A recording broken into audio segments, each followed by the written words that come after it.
பரம்பரை பொக்கிஷம் நண்பர்கள் அனைவருக்கும் இனிய வணக்கம். ஆடி மாதமே சக்தி மாதம் இல்லையா, ரொம்ப விசேஷமான மாதம். இந்த ஆடி மாதத்தில் வரக்கூடிய எல்லா நாட்களும் நம்மளுக்கு விசேஷம்தான், பண்டிகை தான். ஏன்னா இது தட்சிணாயன புண்ணிய காலம் இல்லையா. இந்த ஆடி மாதத்தில் நாம் செய்யக்கூடிய எல்லா செயல்களும் நம்மளுடைய புண்ணிய கணக்கில் தான் போய் சேரும் அப்படின்னு சொல்லுவாங்க. சாதாரணமாகவே எப்போ செய்தாலும் புண்ணிய விஷயங்களுக்கு நமக்கு புண்ணியம் உண்டு. எந்த நல்ல காரியம் நாம் செஞ்சாலும் அதற்கு புண்ணியம் உண்டு. அதுவும் குறிப்பாக இந்த ஆடி மாதத்துலேருந்து செய்கிறோன்னு வச்சுக்கோங்களேன், நிச்சயமாக எந்த நல்ல விஷயமாக இருந்தாலும் நமக்கு புண்ணியம் சேர்ந்துக்கிட்டே போகும். அப்போ இதில் ரொம்ப குறிப்பாக சொல்லக்கூடியது ஆடி அமாவாசை. எல்லா அமாவாசைகளும், ஒவ்வொரு மாதத்தில் வரக்கூடிய எல்லா அமாவாசைகளும் நம்மளுக்கு விசேஷம்தான். அதுவும் குறிப்பாக தை அமாவாசை, ஆடி அமாவாசை, மாசி அமாவாசை அப்படின்னா இது ரொம்ப விசேஷமாக பார்க்கப்படுது. ஏன்னா அமாவாசை அன்னைக்கு நம்ம குடும்பத்தில் வாழ்ந்தவங்க, இறந்தவங்க மீண்டும் இந்த பூலோகத்துக்கு வருவாங்க. அவங்க சந்ததியினரை பார்ப்பதற்காகவும் அவங்களுக்கு ஒரு ஆசீர்வாதம் பண்ணுறதுக்காகவும் வருவாங்க அப்படின்னு சொல்லுவாங்க. அப்போ நாம் இந்த அமாவாசை நாட்களில், குறிப்பாக ஆடி அமாவாசை இப்போ வருது இல்லையா, 24ஆம் தேதி, குறிப்பாக இந்த ஆடி அமாவாசை அன்று நாம் நிறைய நல்ல காரியம் செய்கிறோம், மற்றவர்களுக்கு உதவி செய்கிறோம், அன்னதானம் செய்கிறோம், உடை தானம், வஸ்திர தானம் செய்கிறோம் அப்படின்னா இதெல்லாம் பெருசாக பார்க்கப்படுது, நமக்கு புண்ணியத்தை சேர்க்கக்கூடிய விஷயங்கள். அப்போ இந்த அமாவாசை அன்று என்னெல்லாம் செய்யலாம் அப்படின்னா, முடிந்தவரை பசுக்களுக்கு அகத்திக்கீரை வாங்கி தர்றது ரொம்ப விசேஷம். மனிதர்கள் மட்டும் இல்லைங்க, எந்த உயிரினங்களுக்கும் அமாவாசை அன்று, எல்லா நாளுமே குறிப்பாக அமாவாசை அன்று அவர்களுக்கான உணவை தானமாக தருவது நம்முடைய புண்ணிய கணக்கில் சேரும் அப்படின்னு சொல்லுவாங்க. ஏன்னா தர்மம் தலை காக்கும் அப்படின்னு சொல்லுவாங்க இல்லையா. நமக்கு ஏதாவது ஆபத்து வரும்பொழுது கூட பெருசாக வந்ததுங்க, அது எப்படி சரியாச்சுன்னே தெரியல, தலைக்கு தலைப்பாகையோடு போயிருச்சு அப்படின்லாம் நாம் கேள்விப்பட்டிருப்போம். நாமளே சில நேரம் அதை சொல்லியிருப்போம். அப்போ அதை காப்பதும், நம்மை காப்பதும், நம் சந்ததியினரை காப்பதும் தானம்தான். அதனால தான் மிகவும் சிறந்தது தானம், அதிலும் சிறந்தது அன்னதானம் அப்படின்னு சொல்லுவாங்க.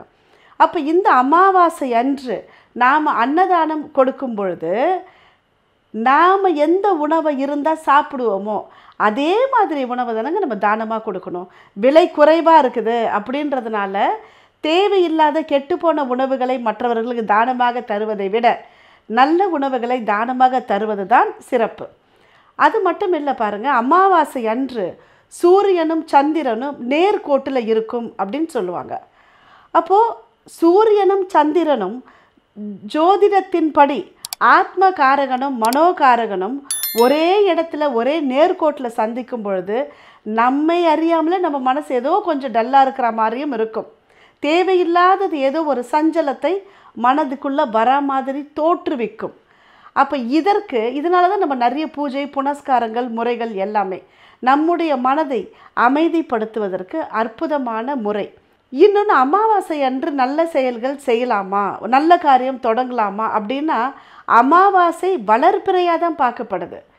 அமாவாசை அன்று செய்யக்கூடிய எல்லா செயல்களும் வளரும் அப்படின்றதுனால நல்ல காரியங்கள் எதுவாக இருந்தாலும் அமாவாசை அன்று தொடங்கலாம். நிறைய விஷயங்கள் நம்மளுக்கு சூட்சுமமாக நடக்கணும் அப்படின்னா அதற்கு நம்மளுடைய முன்னோர்கள், பித்ருக்கள், அவர்களுடைய ஆசீர்வாதம் வேணும் அப்படின்னு சொல்லுவாங்க. அந்த பித்ருக்களுடைய ஆசீர்வாதம் இருந்தால் தாங்க நம்மளுடைய சந்ததி நல்லா இருக்கும். குறிப்பாக இந்த தர்ப்பணம் பண்ணுறதே நாம் ஒவ்வொரு அமாவாசை அன்றும், குறிப்பாக ஆடி அமாவாசை, தை அமாவாசை, மகாலி அமாவாசையிலலாம் தர்ப்பணம் கொடுக்கறதே பாருங்கள் முன்னோர்களை சாந்திப்படுத்துவதற்கு, அவர்களை திருப்திப்படுத்துவதற்கு. முன்னோர்கள் திருப்தி அடைஞ்சாங்க அப்படின்னா அவர்கள் மனம் மகிழ்ந்து நம்மை வாழ்த்துவார்கள். அப்போ நம்ம குடும்பமும் நம்மளுடைய அடுத்து வர சந்ததியும் நல்லா இருப்பாங்க அப்படின்றது ஒரு ஐதீகம். இதனால தான் அமாவாசை அன்று செய்யக்கூடிய அனைத்து வழிபாடுகளும் மிகவும் சிறந்ததாக பார்க்கப்படுது. நாம் அன்னைக்கு ஒரு கோவிலுக்கு போகலாம், இல்லை ஏதாவது நீர்நிலை இருக்கக்கூடிய இடங்களில் தர்ப்பணம் செய்யலாம். இல்லை என்னால் எதுவுமே செய்ய முடியல அப்படின்னா வீட்டுக்குள்ளேயே இருந்து முன்னோர்களை நினைத்து நம்மால் என்ன செய்ய முடியுமோ அதை நம்ம படையல் போட்டுட்டு காகத்திற்கு வைக்கலாம். ஏதோ ஒரு விதத்தில் அமாவாசை அன்று நம்முடைய முன்னோர்களை நினைத்தால் நிச்சயமாக அவர்களுடைய ஆசீர்வாதம் நமக்கு கிடைக்கும். முயற்சி செஞ்சு பாருங்கள். ஆடி அமாவாசை தவற விடக்கூடாத மிக அற்புதமான நாள். வாழ்த்துகள் அனைவருக்கும். இந்த அற்புதமான வாய்ப்பை தந்துள்ள இயற்கைக்கும் மலர்களுக்கும் என்னுடைய அனைத்து குருமார்களுக்கும் நன்றிகள்.